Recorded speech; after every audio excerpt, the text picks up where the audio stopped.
सोचिए, 34,000 फीट की ऊंचाई पर एक कमर्शियल हवाई जहाज उड़ रहा है। अंदर 121 लोग सवार हैं, लेकिन कोई हलचल नहीं। एयर ट्रैफिक कंट्रोल लगातार आवाज दे रहा है, पर कोई जवाब नहीं। बिल्कुल सन्नाटा। आज के इस विश्लेषण में हम एविएशन के इतिहास के सबसे डरावने रहस्यों में से एक, द घोस्ट फ्लाइट यानी हेलियोस 522 की दिल दहला देने वाली कहानी को डिकोड करेंगे। हम सिर्फ फैक्ट्स नहीं गिनाएंगे, बल्कि उस खौफनाक सुबह की हर एक कड़ी को जोड़कर ये समझेंगे कि आखिर उस दिन आसमान में हुआ क्या था। तो चलिए सीधे टाइमलाइन पर नजर डालते हैं। तारीख थी 14 अगस्त 2005। सुबह 6:07 पर हेलियोस 522 साइप्रस से टेक ऑफ करता है। सब कुछ नॉर्मल है। 6:23 तक ये अपनी क्रूजिंग ऑल्टीट्यूड यानी 34,000 फीट तक पहुंच जाता है। लेकिन असली गड़बड़ी शुरू होती है 1.5 घंटे बाद। 7:37 पर यह जहाज एथेंस इंटरनेशनल एयरपोर्ट के ऊपर पहुंच तो जाता है, लेकिन लैंड करने के बजाय बस एक होल्डिंग पैटर्न में आसमान में गोल गोल घूमने लगता है। एथेंस एयर ट्रैफिक कंट्रोल पागलों की तरह रेडियो पर कांटेक्ट करने की कोशिश कर रहा है, लेकिन उधर से एकदम सन्नाटा। ये एक बहुत बहुत ही गंभीर स्थिति थी। चलिए इस कहानी के पहले हिस्से से शुरू करते हैं, द घोस्ट फ्लाइट। अब जब आसमान में कोई जहाज इस तरह बिना किसी कांटेक्ट के गोल गोल घूमने लगे, तो जाहिर सी बात है एथेंस में खलबली मच गई।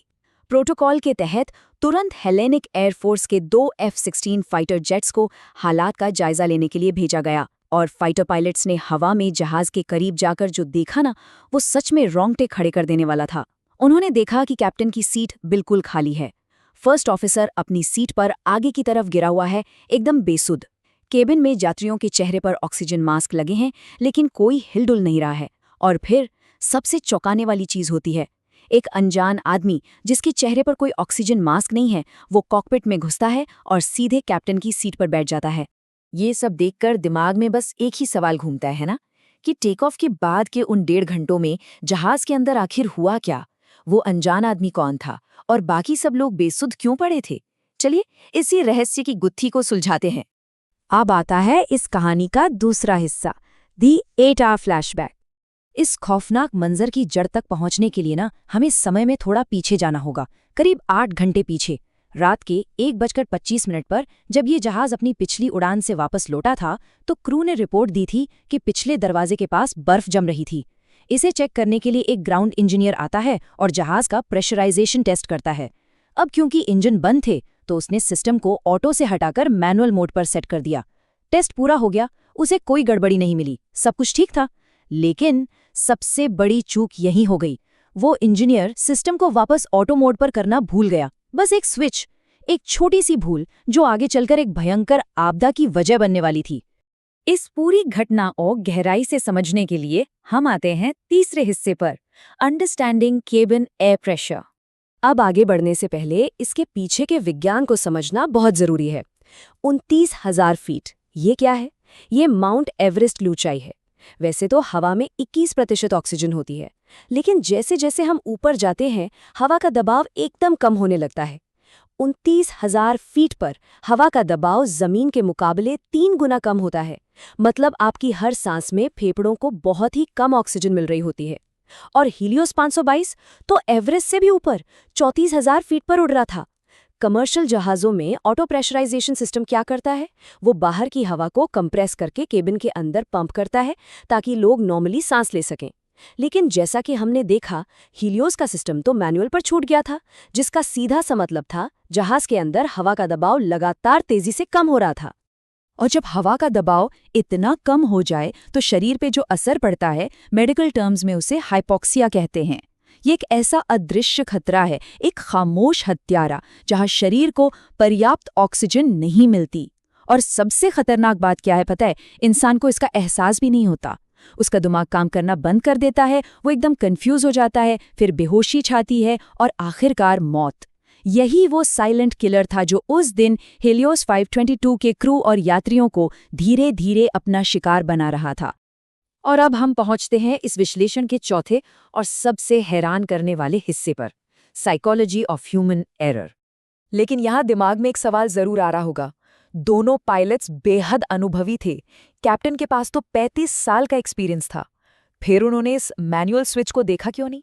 देखिए, एविएशन में सेफ्टी की कई लेयर्स होती हैं। पायलट्स के पास ऐसे 3 बहुत अहम मौके थे जहां वो इस गलती को सुधार सकते थे। पहला, उड़ान से पहले की प्रक्रिया, जहां फर्स्ट ऑफिसर को इसे चेक करना था। दूसरा, प्री फ्लाइट चेकलिस्ट, जहां दोनों पायलट्स मिलकर एक-एक चीज वेरीफाई करते हैं। और तीसरा, टेक ऑफ के बाद की चेकलिस्ट, जिसका तो पहला ही काम प्रेशराइजेशन चेक करना होता है। ये सच में हैरान करने वाली बात है कि इन तीनों ही मौकों पर इतने अनुभवी पायलट्स उस गलत स्विच सेटिंग को पकड़ने में पूरी तरह नाकाम रहे। ऐसा क्यों हुआ? इसके पीछे इंसान के दिमाग की एक बहुत बड़ी कमजोरी है। साइकोलॉजी में इसे एक्सपेक्टेशन बायस कहते हैं। ये वो स्थिति है जहां इंसान वही देखता है जो वो देखने की उम्मीद कर रहा होता है, ना कि वो जो असलियत में सामने है। इन पायलट्स के दिमाग को सालों से यही आदत थी कि प्रेशराइजेशन वाला स्विच हमेशा ऑटो पर ही रहता है। तो जब उन्होंने पैनल की तरफ देखा तो उनके दिमाग ने ऑटोमेटिकली मान लिया कि भाई ये तो ऑटो पर ही होगा। और एक और चीज थी जिसने आग में घी का काम किया, डिजाइन की एक अजीब खामी। सिस्टम मैनुअल मोड पर था, लेकिन फिर भी वहां एक हरी बत्ती जल रही थी। और हम सब जानते हैं कि मशीन में हरी बत्ती का मतलब होता है सब कुछ एकदम ठीक है। उस हरी बत्ती ने उन्हें एक झूठा दिलासा दे दिया। और डिजाइन की खामियों का सिलसिला यही नहीं रुका। जब जहाज 12,000 फीट पर पहुंचा तो कॉकपिट में जोर जोर से एक अलार्म बजने लगा। लेकिन पायलट्स बुरी तरह कंफ्यूज हो गए। क्यों? क्योंकि टेक ऑफ कॉन्फ़िगरेशन वार्निंग, जो तब बजती है जब जहाज जमीन पर होता है और टेक ऑफ के लिए रेडी नहीं होता, और केबिन एल्टीट्यूड वार्निंग, जो हवा में दबाव कम होने पर बजती है, उन दोनों अलार्म की टोन बिल्कुल 100% एक जैसी थी। क्या आप इस भयानक डिजाइन चॉइस पर यकीन कर सकते हैं? इस वजह से पायलट्स को लगा कि शायद टेक ऑफ सिस्टम में कोई गड़बड़ी है, जबकि असलियत में केबिन की सांस लेने वाली हवा तेजी से खत्म हो रही थी। और जैसे ही जहाज 14,000 फीट का आंकड़ा पार करता है, चीजें पूरी तरह से आउट ऑफ कंट्रोल हो जाती हैं। दबाव कम होने के कारण केबिन में यात्रियों के ऑक्सीजन मास्क अपने आप नीचे गिर जाते हैं। लेकिन क्योंकि हवा बहुत पतली हो चुकी थी, तो कॉकपिट में जहाज के इलेक्ट्रॉनिक उपकरणों को ठंडा करने वाला सिस्टम भी अलार्म बजाने लगता है। अब सोचिए, उस कॉकपिट का माहौल, एक साथ कई अलार्म कान फाड़ रहे हैं।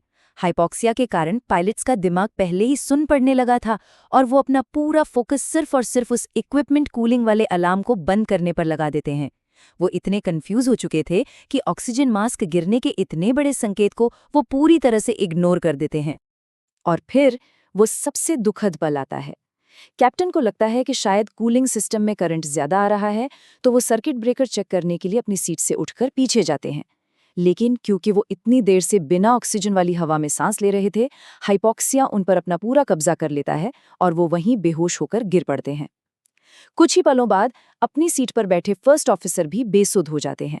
और यही वो खौफनाक वजह थी कि जब F-16 पायलट्स ने बाहर से जहाज के अंदर झांका था, तो उन्हें कैप्टन की सीट खाली और फर्स्ट ऑफिसर अपनी सीट पर लुढ़के हुए मिले थे। और आखिर में भाग 5, द फाइनल हीरोइक एफर्ट। अब जहाज पूरी तरह से ऑटो पायलट के भरोसे एथेंस के ऊपर चक्कर लगा रहा था। लेकिन रुको, वो रहस्यमयी आदमी कौन था जो कॉकपिट में घुसा था? F-16 पायलट्स की ऑफिशियल रिपोर्ट में एक लाइन थी जिसने सबके रोंगटे खड़े कर दिए।